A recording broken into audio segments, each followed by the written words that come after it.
안녕하십니까. 원영현의 속속경제 오정건입니다.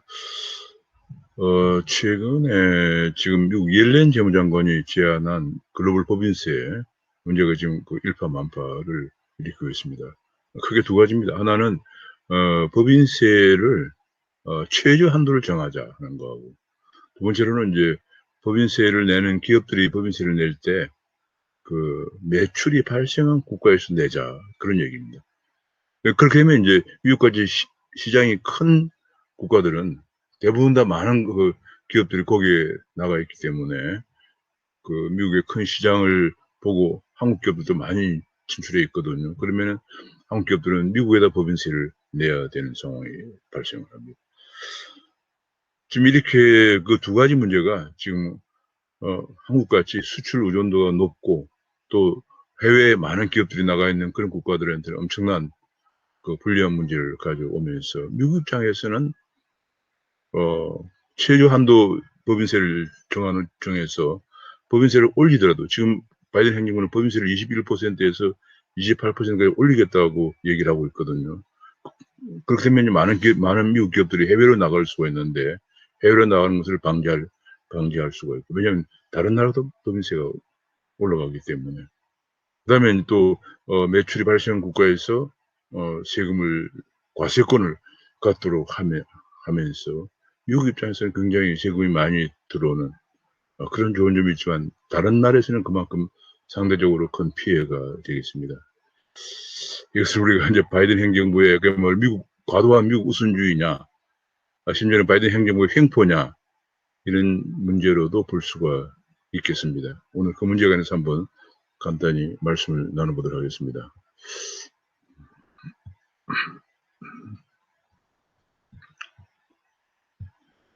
네, 제가 일단 글로벌 법인세 전쟁이라고 이름을 붙였습니다. 바이든 행정부의 횡포인가 하는 문제인데요. 같이 한번 보면서 말씀을 나누겠습니다. 일단 첫 번째로 이제 글로벌 최저 법인세를 정하자, 그런 얘기입니다. 일례는 글로벌 최저 법인세를 도입을 압박을 하고 있습니다. 바이든식 미국 우선주의다, 그런 얘기도 나오고 있습니다. 그러니까 이제 지금 이게 가장 큰 목적은 미국이 미국의 재정 적자도 지금 만만치가 않습니다. 미 의회 예산국의 분석에 의하면 미국 국가 부채도 금년에 GDP 대비 100%를 돌파할 것으로 예상이 되고 있는 가운데, 바이든 행정부는 엄청난 돈을 푼다는 얘기를 지금 공약을 통해서 했습니다. 하면서 그 푸는 돈을 일부라도 조달하기 위해서 법인세를 올리겠다, 그런 얘기를 했거든요.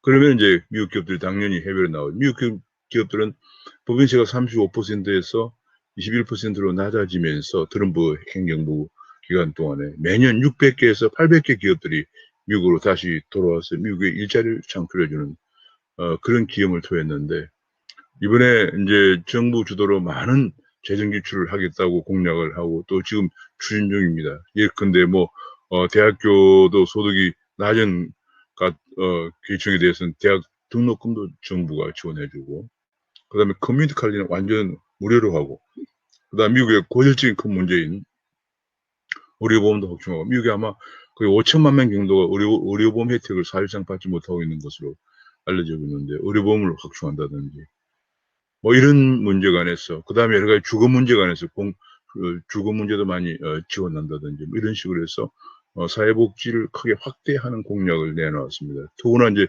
코로나가 오면서 많은 사람들이 실직을 하고 어려움에 봉착되는 것에 관해서 파격적인 지원을 한다. 그러면서 최저임금도 시간당 7.25달러에서 15달러까지 올리겠다. 사실은 그런 공약으로 이번에 바이든이 당선된 거거든요. 내용을 보면 완전 그야말로 좌파주의적인 공약이죠.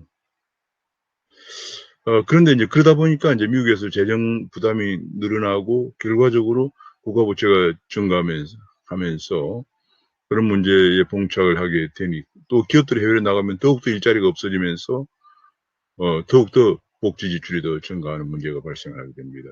그에 대응하기 위해서 나온 것이 다른 나라가 다 똑같이 법인세를 올리자, 쉽게 얘기하면 그런 얘기입니다. 법인세를 얼마 이상은 낮추지 않도록 하자. 법인세 인하 경쟁을 지향하자. 그런 얘기를 내놓았습니다. 자, 옐렌의 노림수. 지금 옐렌이 얘기한 4,600 원에 달하는 거의 코로나 경기 부양 대책으로 약 4,600조 원에 달하는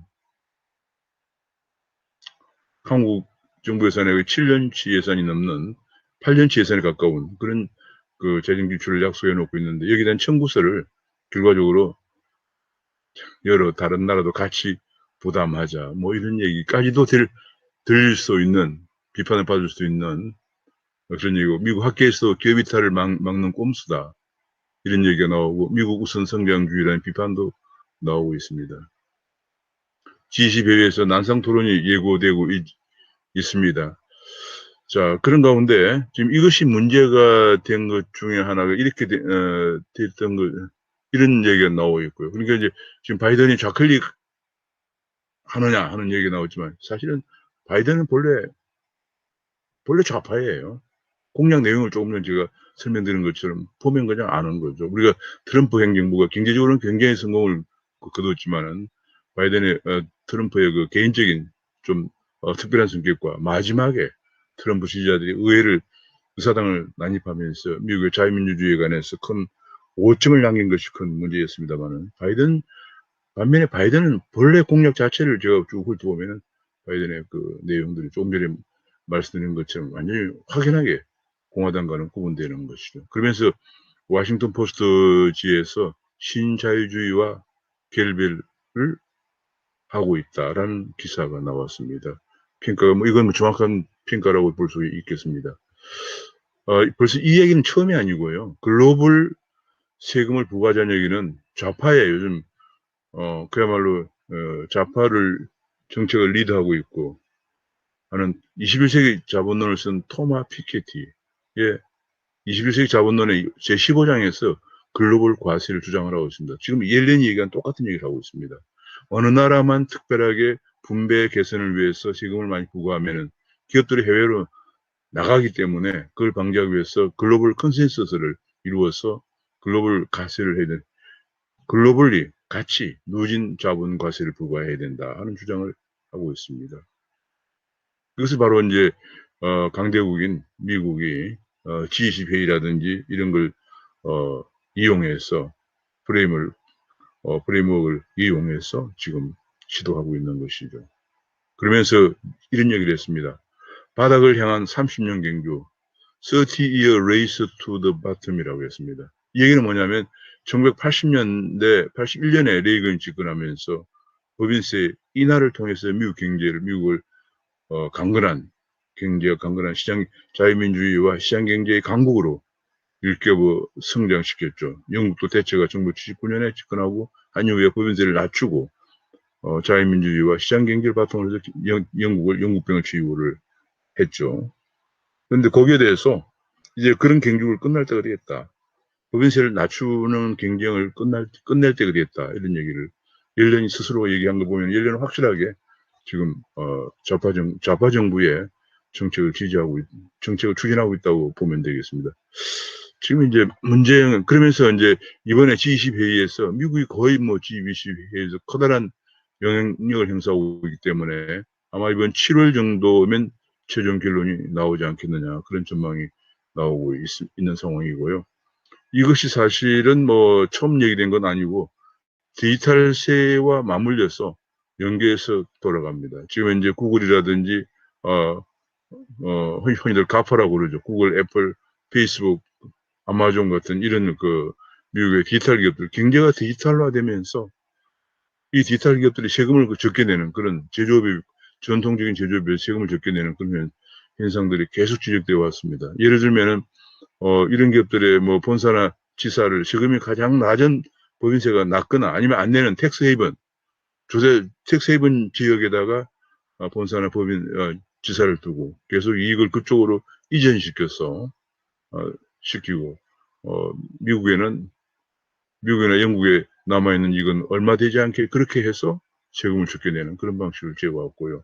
이것이 가능한 것이 디지털 기업의 경우에는 주로 주요한 것이 비용들이 연구개발비라든지 혹은 지적재산권 이런 거기 때문에 제조업처럼 간단하게 추적하기 힘든 그런 것으로 이루어지면서 주로 비용 지출이 이루어지기 때문에 그런 이익의 이전, 그 다음에 이익을 갖다가 세율이 낮거나 아니면 세금을 안 내는 아예 그 텍스 헤븐 국가로 이동을 해가지고 세금을 안 내는 그런 일들을 해오면서 지금 한국에도 들어와 있는 뭐 구글이나 이런 데서 지금 세금을 안 내는 문제가 계속 문제가 지금 구글 한국이라 한국의 법인에서 세금을 안 내는 그런 문제가 계속 제기되고 있습니다.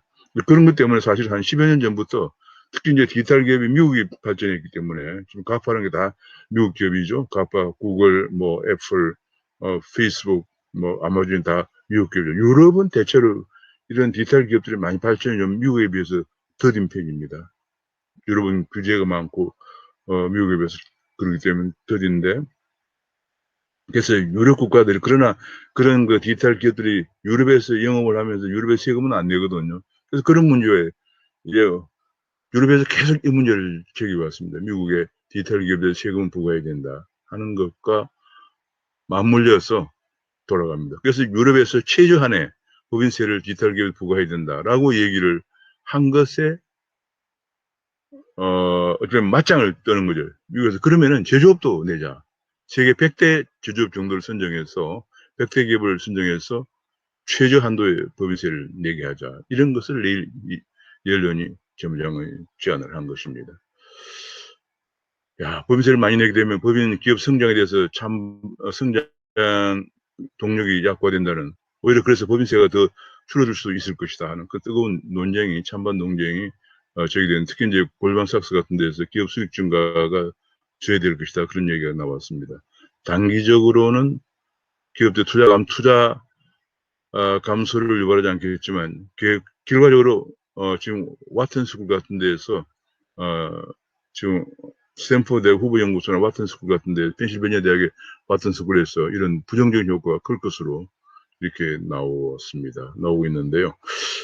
제가 보면 간단히 살펴보면 이렇습니다. 기업의 투자는 시우 순수익의 함수입니다. 시우에 얼마나 이익을 더 낼 것이냐 하는 것의 함수이기 때문에 세금을 적게 내는 나라로 기업이 이동하는 거죠. 기업의 투자 위축은 결과적으로 양질의 일자리 창출을 축소할 우려가 있고요. 과세 증가로 커진 정부의 세금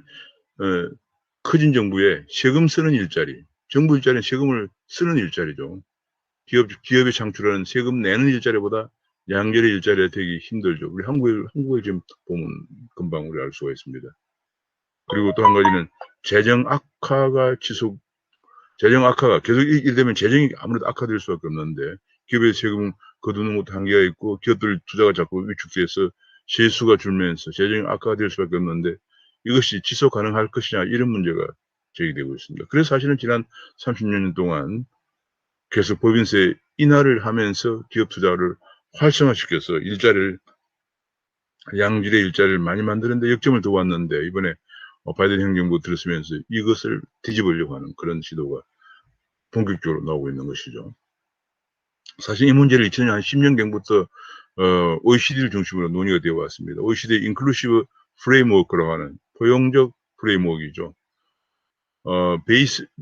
BEPS라고 그랬어요. Base Erosion and Profit Shifting인데, 이게 뭐냐면 베이스라는 게 과세 기반이죠. 과세 기반이 잠식되고 이익이 이전되는 거.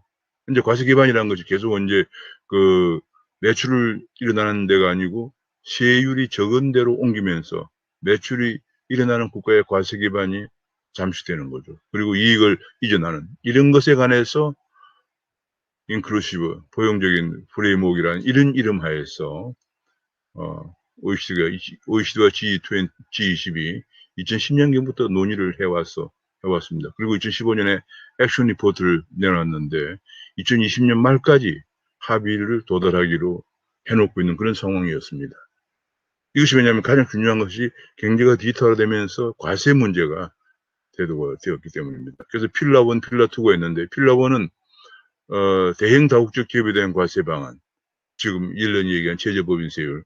두 번째가 필라 2가 매출 발생 국가에서 국가가 과세권을 갖자 하는 그런 필라 1, 필라 2가 논의가 되고 있습니다. 결과적으로 유럽 국가들과 디지털 기업에 대해서 세금을 부과해야 한다고 하는 유럽 국가들의 이익과 제조업도 세계 100대 제조업 정도는 매출 발생 국가에서 세금을 과세권을 갖고 법인세율도 최저 한도의 법인세율을 내야 한다 하는 미국의 이해가 맞아 떨어지면서 이 문제가 통과될 가능성이 커졌습니다. 그렇게 될 경우에 이제 그런 유럽이나 미국이나 큰 시장에 많이 진출해서 한 신흥시장들, 수출 의존을 이 정도 높은 한국 같은 신흥시장들 타격을 입을 수밖에 없는 그런 상황입니다. 이 문제를 정말 어떻게 봐야 될 것인가, 정말 한국 입장에서도 굉장히 곤혹스러운 상황입니다. 제가 실효 법인세율 보면 한국은 한 중상 정도 됩니다. 실효 법인세율이. 결코 낮은 수준이 아니죠. 현재 법인세율이 25%인데 지방세까지 하면 27.5%죠.